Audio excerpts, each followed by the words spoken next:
Hello friends, அஸ்ஸலாமு அலைக்கும். இன்றைக்கி வந்துட்டு ஒரு மேங்கோ கேக் வந்து எப்படி ரெடி பண்ணலான்னு தான் காட்ட போகிறேன். அதுக்காக ஒரு மாம்பழம் எடுத்து இந்த மாதிரி கட் பண்ணி எடுத்துருக்கிறேன். இதில் இருக்கிற பல்ப்பை எடுத்து மிக்ஸி ஜாரில் சேர்த்து இந்த மாதிரி கிரைண்ட் பண்ணி எடுத்துக்கலாம். அதுக்கப்புறமா நம்ம ரெடி பண்ணி வச்ச இந்த மேங்கோ பல்ப் எடுத்து ஒரு பேனில் சேர்த்துட்டு இது கூட வந்துட்டு ஒரு 2 டேபிள் ஸ்பூன் அளவுக்கு சுகர் சேர்த்துட்டு நல்லா வந்து கொஞ்சம் நேரத்துக்கு இந்த மாதிரி மிக்ஸ் பண்ணி கொடுத்துக்கலாம். அதுக்கப்புறமா ஒரு அரை டீஸ்பூன் அளவுக்கு கார்ன்ஃப்ளவர் எடுத்து கொஞ்சமாக தண்ணியில் கரைச்சி இதோடு நம்ம சேர்த்துக்கலாம். சேர்த்து நல்லா மிக்ஸ் பண்ணி கொடுக்கும்போது திக்கான ஒரு க்ரஷ்ஷாக கிடைக்கும் நமக்கு. இதை வந்துட்டு வேறொரு பவுலில் எடுத்து மாற்றிக்கலாம். இதுதான் ஃப்ரெஷ் மேங்கோட க்ரஷ்ஷு.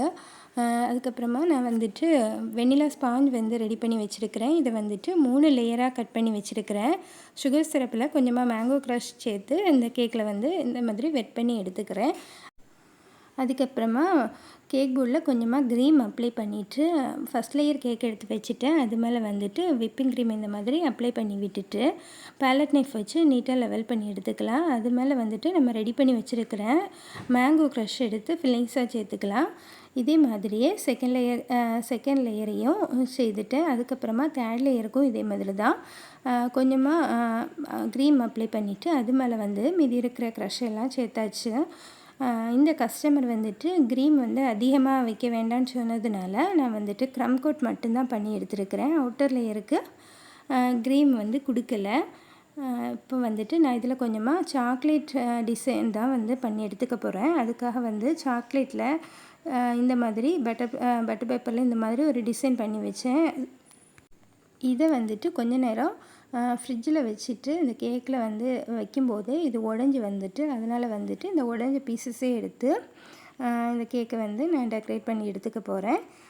இந்த உடஞ்ச பீசஸை எடுத்து வச்சதுக்கப்புறமும் கேக் பார்க்குறதுக்கு நல்லா தான் இருந்தது. அதுக்கப்புறமா கொஞ்சமாக மாம்பழம் எடுத்து இந்த மாதிரி சின்ன சின்ன பீசஸாக கட் பண்ணி வச்சுருந்தேன். அதையும் வந்துட்டு கேக்கோட டாப்பில் வந்து இந்த மாதிரி வச்சு விட்டுட்டேன். கொஞ்சமாக கட் பண்ண செரீஸும் இதோடு சேர்த்துருக்குறேன். இதெல்லாம் சேர்த்ததுக்கப்புறமா இதில் வந்துட்டு ஒரு கேண்டில் வந்து சென்டரில் வந்து வச்சு விட்டுட்டேன். அதுக்கப்புறமா வந்துட்டு ரெட் கலர் சாட்டின் ரிப்பன் வச்சு இந்த மாதிரி ஒரு போ மாதிரி ரெடி பண்ணி எடுத்து கட்டி விட்டுட்டேன். இப்போ கேக்கோட ஒர்க்கெல்லாம் முடித்து ஃபைனலுக்கு வந்து இந்த மாதிரி தான் கிடச்சிது. கேக் வந்து பார்க்குறதுக்கு ரொம்ப சூப்பராக இருந்தது. உங்களுக்கும் இந்த வீடியோ பிடிச்சிருந்ததுன்னா மறக்காமல் லைக் பண்ணுங்கள், ஷேர் பண்ணுங்கள், கமெண்ட் பண்ணுங்கள். தேங்க்ஸ் ஃபார் வாட்சிங்.